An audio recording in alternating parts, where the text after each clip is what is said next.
Right, students. So after that description of certain derivatives of sugar, I would like to focus here onto a term which I have used in yesterday's lecture, that is glycosidic bond.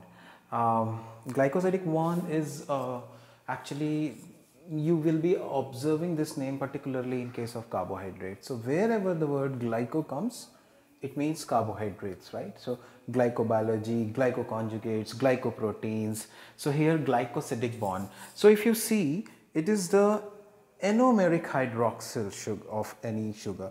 If you remember, I tell you anomeric, right? So the sugar, I mean the carbon which is associated in anomerization, in the cyclization. So C1 position, right, of your glucose, fine. So the functional group carbon which is associated with that hemiketalization and hemiacetylation. So that hydroxyl is going to interact with the hydroxyl of other sugar molecule or some any other compound. So you can see the reaction over here, the reaction between these hydroxyl group and the anomeric hydroxyl group. So that is what the difference is.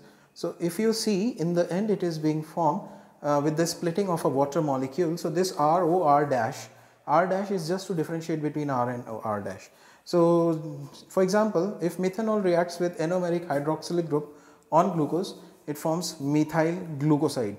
So glycosidic bond is a specific characteristic of carbohydrates.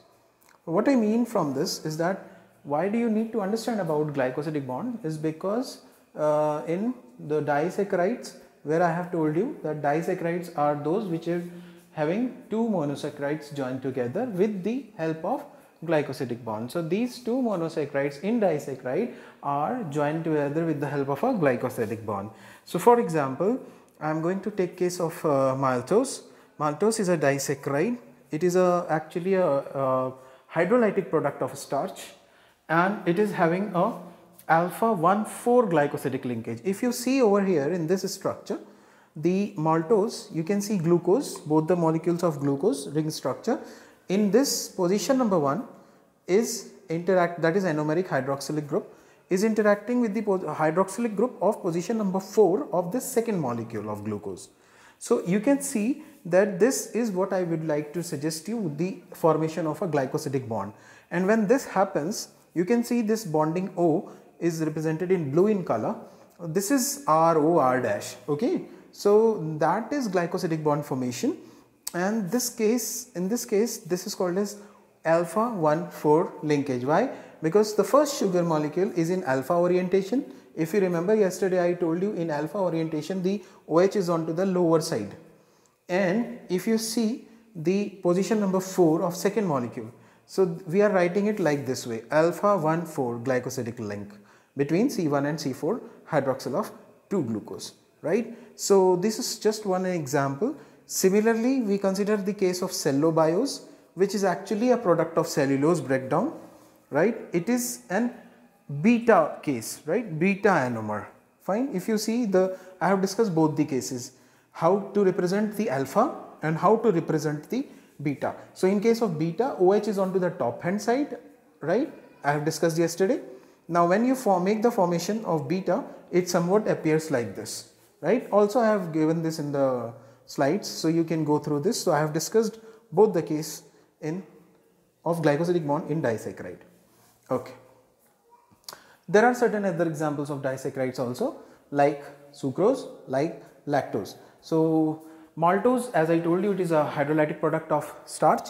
From cereals you can get maltose. Maltose is used in industry.